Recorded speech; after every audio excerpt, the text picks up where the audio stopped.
ঢাকাই সিনেমার দুই জনপ্রিয় নায়িকা শবনম বুবলী ও অপু বিশ্বাস। বাস্তব জীবনেও কিন্তু তাদের মধ্যে রয়েছে একটি সম্পর্ক।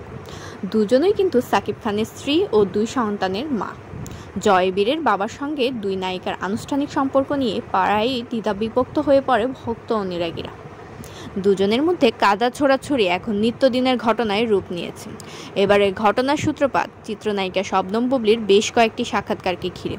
সম্প্রতি ঈদ উপলক্ষে টিভি অনুষ্ঠানে গিয়ে বুবলী বলেছেন, তিনি এখনও সাকিব খানের স্ত্রী, তাদের মধ্যে বিচ্ছেদ হয়নি, তবে আলাদা থাকছেন। বীরের কথা ভেবে সময় নিচ্ছে সাকিব ও বুবলী। এমনকি সাকিবের বাসায় গেলে অপু জয়ের সঙ্গেও দেখা হয় বুবলী ও বীরের। শুধু তাই নয়, বীর ও সাকিব খানের মধ্যে সময় কাটানোর সময় রুমে প্রবেশ করে অপু ও জয়। বুবলীর এমন মন্তব্য প্রকাশের পর থেকে শুরু হয়েছে নতুন জল্পনা। এমনকি গণমাধ্যমের খবর এসব শুনে নাকি বিরক্ত সাকিব ও অপু দুজনই। এবার বুবলীর মন্তব্য নিয়ে ক্ষুব্ধ অপু বিশ্বাস পুরো বিষয়টি খোলাসা করেছেন স্থানীয় গণমাধ্যম বাংলাদেশ প্রতিদিনকে। অপু বিশ্বাসের দাবি, তার সঙ্গে দেখা হওয়ার দিন ছিল প্রথম রমজান, আর সেদিন আগে থেকে জয়কে নিয়ে ওই বাসায় ছিলাম আমি। সেদিন সাকিবের বাসায় না, আমরা অফিসে গিয়েছিলেন বুবলী।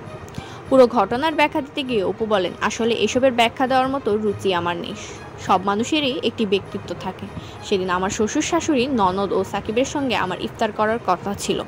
যতদূর মনে পড়ে সন্ধ্যা 7টার দিকে খাবার খাবে বলে সাকিব তার অফিস থেকে ফোন কলে আমাকে জানায়। আমি এর 30 থেকে 40 মিনিট পর সাকিবের বাসা থেকে খাবার নিয়ে অফিসের দিকে যাই। তখন বুঝতে পারি শেহজাদ হয়তো বাবার কাছে এসেছে, কারণ দরজা খুলতেই দেখি বুবলীর মেকআপ ম্যান ও কেয়ারটেকারকে, যে সব সময় শেহজাদকে দেখাশোনা করে। তো সাকিবের অফিসে গিয়ে আমি দেখি শেহজাদের সঙ্গে সে আছে।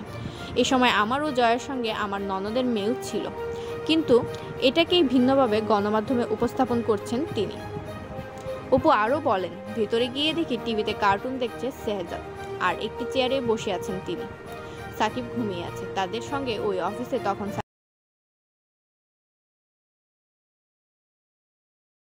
দেখছে শেহজাদ, আর একটি চেয়ারে বসে আছেন তিনি।